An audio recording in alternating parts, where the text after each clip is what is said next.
Hey everyone, my name is Perry and welcome back to the cassette phase. So today I want to take a look back at my very first video game system, none other than the Nintendo Entertainment System, the NES, right? It was the very first video game that I had at home. It's the one I remember playing probably the most as a kid, and it just holds a special place in the hearts of all 80s and 90s kids. So if you have fond memories of the Nintendo, come hang out.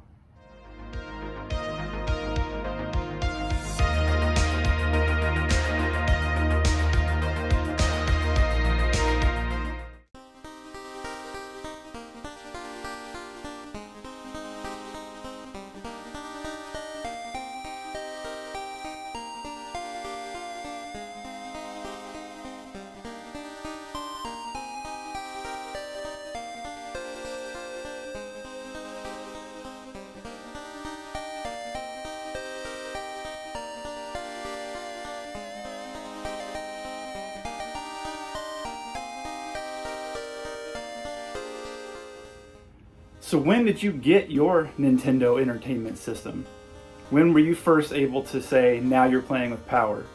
For me, it's a very, very clear memory. Christmas, 1986, Little Rock, Arkansas, my grandparents' house, opening up on Christmas morning that big, beautiful box with, the controllers and Super Mario Brothers. Mine didn't come with Duck Hunt. It just came with the single Super Mario Brothers cartridge, which was perfectly fine with me. I remember we hooked it up that morning to a little, probably 13-inch black and white TV there in the living room. And if I remember correctly, I played that the rest of the day. So before the Nintendo, the only exposure I really had to video games was going to the arcade, and playing things like Frogger and Pac-Man and Galaga. And while those were awesome games and a really fun time, obviously, there was just nothing like the feeling of having video games, at your fingertips right there in your own home. Like I said, the first game I had, and it was the only game I had for a little while, was the original Super Mario Brothers. Played it in black and white, eventually got it home from that Christmas trip and hooked it up to the home TV in color, and it was just like a whole new world that opened up. Super Mario Brothers 2, also a really fun game. I remember that one coming out and not owning it myself, but you did what you did as a kid in the 80s. You rode your bike to a friend's house and they had Super Mario Brothers 2. So you played it, over there, and I remember thinking, wow, this is so different. It looks really cool, but just really, really different. You could play with different characters. The enemies all looked different. Everything was just had a really, really different vibe to it, but I still like that game a lot. I think the music is fantastic in that one. But my all-time favorite Mario game had to be, and still is to this day, Super Mario Brothers 3. Still super fun.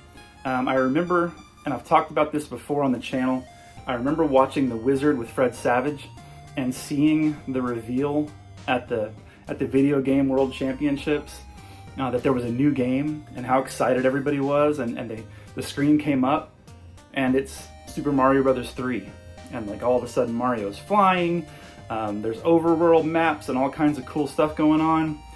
Still love that one, probably will always be my favorite NES game.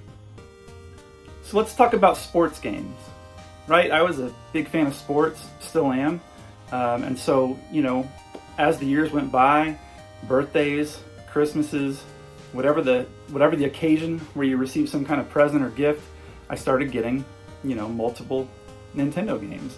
And a common theme amongst them was the sports titles. There were 2 or 3 sports titles that really, really stuck with me and that I will still go back and play on occasion. The first one is RBI Baseball. I know there were other baseball games on the NES. Some people think there were better ones. To me, that's the most fun. It's my favorite. I remember the cartridge had like a unique shape. It didn't look like a regular Nintendo game. If you can remember, I think it was black and it had like a slightly different shape to it, which I thought was cool. It didn't look like all the other gray cartridges that I had, around around the TV in my room on the floor. But I loved that you could play as your favorite players. I loved using the National League All-Star team with players like Ryan Sandberg, Andre Dawson, Eric Davis, Mike Schmidt. All of those players, these are the guys that I had their baseball cards that I was trading with my friends on the playground. So I just loved that I could put that game in and pretend I was a big leaguer like some of my favorite players.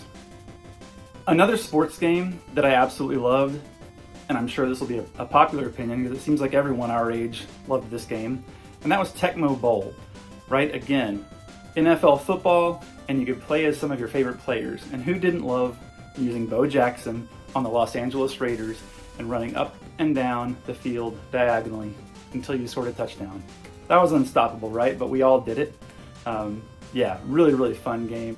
And the last sports game that I'm thinking of off the top of my head here is, I don't really know for sure what the title was. It was a soccer game. I don't think it was Goal. I think it might have been World Cup. Pretty sure it had a yellow label. But I remember you could kick these really long passes across the field, and you could position one of your players right in front of the goal and do a bicycle kick. And when you did that bicycle kick, it launched the ball like a missile, and it would sometimes knock the goalie completely out of the goal, and you would score. That was just so fun to me. I think that was just such a unique kind of gameplay situation. I don't know, but it sticks out. But aside from those sports games, the Nintendo also gave me my first exposure to role-playing games. You know, I remember playing and not understanding the original Dragon Warrior game, trying to figure out what was going on and thinking it looked cool and it sounded cool, but I had no idea what I was doing.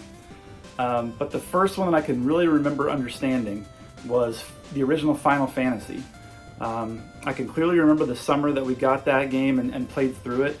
You know, it was kind of like a family gathering where we would sit around and try to figure out, you know, where to go on the map. We would take turns, you know, leveling the players up until we could go buy all the items that we needed, all the heals and the potions, so that we could go, you know, attack the next dungeon or cave or whatever it was. You know, I didn't really get into the Zelda games until probably the next console.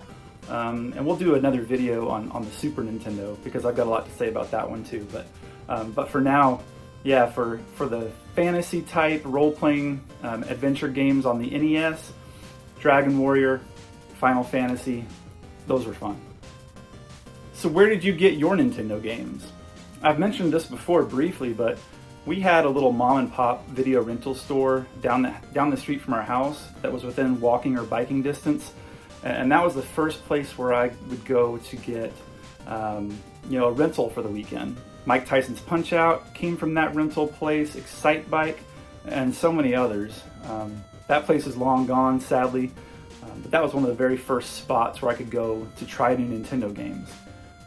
The other, and probably the most popular place to try out new games was your friends' houses, right? You may not have had 20 or 25 games at your house, but by going to this friend's house, and then this friend's house, and then this friend's house, you could play, you know, all of those games and more over the course of a weekend or over the course of a summer. That's what we did. Sometimes you would trade, you know, if their parents were okay with it. You know, you could give them one of your games, they'd give you one of theirs, and then a couple weeks later you'd swap back, or years later, or not at all in some cases. But that was one of the main things we did at friends' houses. I remember going over to a sleepover with some of the kids on my soccer team, and we were playing the original Metroid, and it was like a team effort going through this single player game.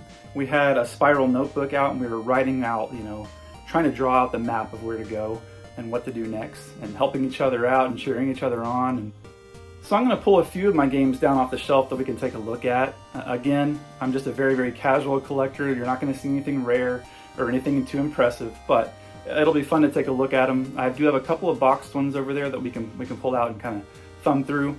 And yeah, we'll take a look at that and talk about them as we go. Okay guys, let's take a quick look here. I pulled a few things off the shelf just to kind of take a quick look at. I wanted to start with this iconic, simple little controller. Look at that, 1, 2, 3, 4 buttons and a directional pad. That's all we needed. Keep it simple, right?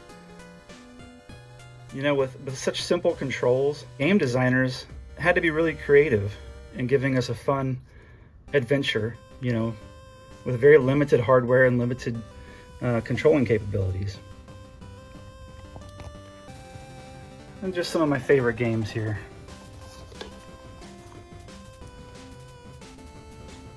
It seems like every major cartoon, every major, you know, food product mascot, every superhero, every movie, all had some kind of representation on the Nintendo.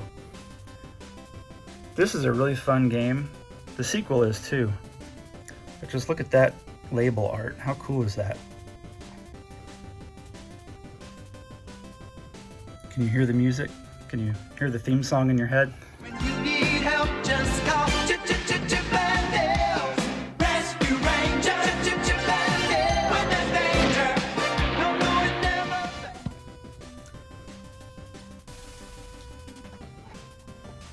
Now, how rad was Rad Racer? I haven't played this one in a long time, but I seem to remember that you could...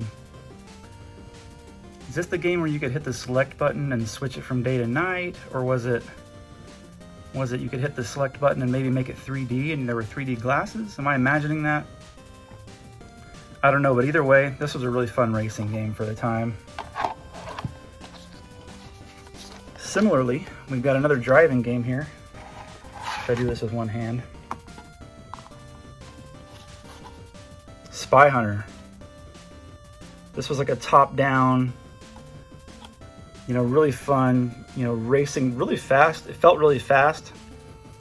You know, knocking cars off the road, avoiding obstacles. Played this one a ton.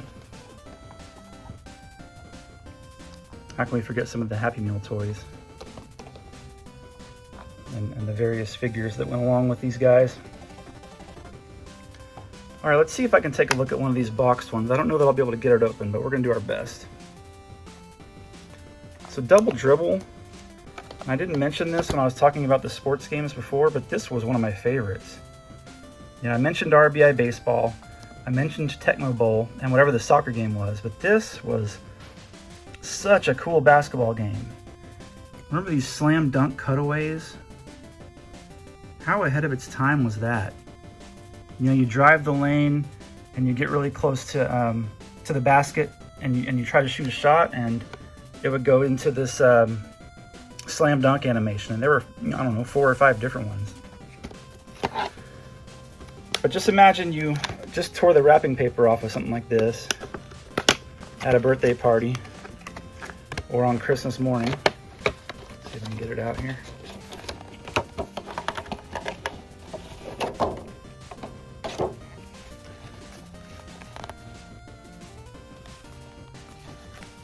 And you're tearing this bad boy open and getting your first game started.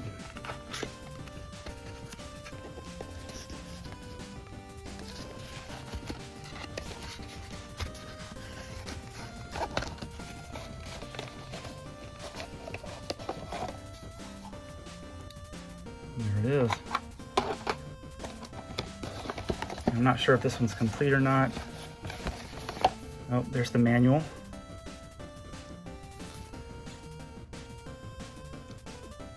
I remember a couple of times getting a game at the store and being so excited to get home and play it that I would read the manual in the car on the way home, just to kind of get an idea of what to expect. Pretty simple, but we loved it. And what else do we have in here?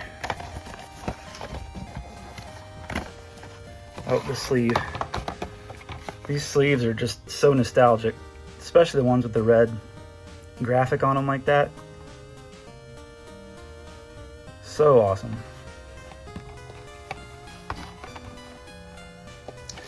As far as other box games, I just have a couple basics. Wheel of Fortune, kind of fun. And I don't even know how to pronounce this. Astyanax? But another kind of role-playing sword and sorcery type of game.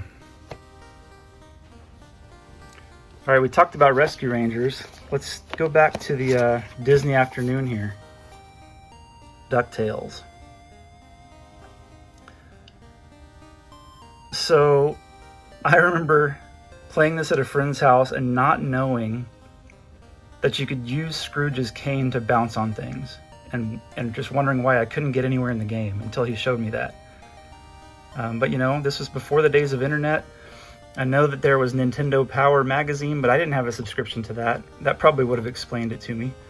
But this was such a fun game. I still think, and it's got writing on it. This maybe came from a rental place originally. I remember the music on the Moon stage being some of the best music in any video game ever.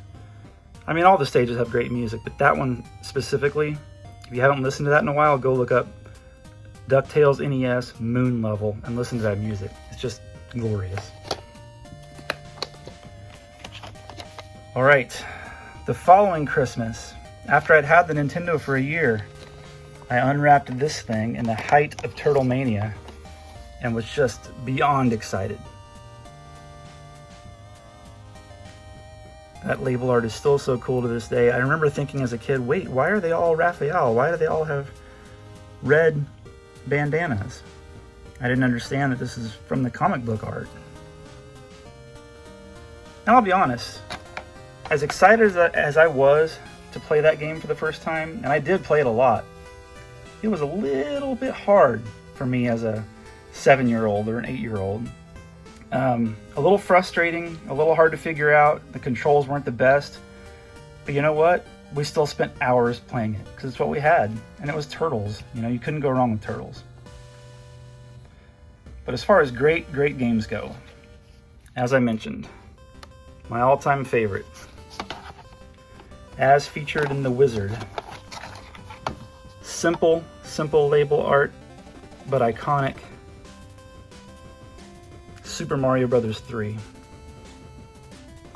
And we're going to talk about the Super Nintendo in a future video, because I know that Super Mario World, which came with the Super Nintendo, was amazing as well, and it's probably just as good, if not a little bit better than this game. But I just have more memories of playing this one and think it's a little bit more fun. But they're both great games, let's be honest. And when I talk about the Super Nintendo, I'll probably rant and rave about how great Super Mario World is. But either way, just an absolute classic video game right there.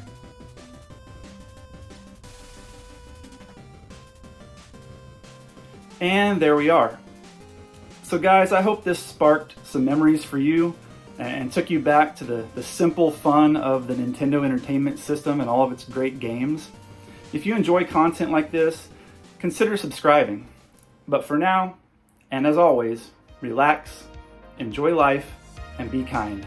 We'll see you in the next one.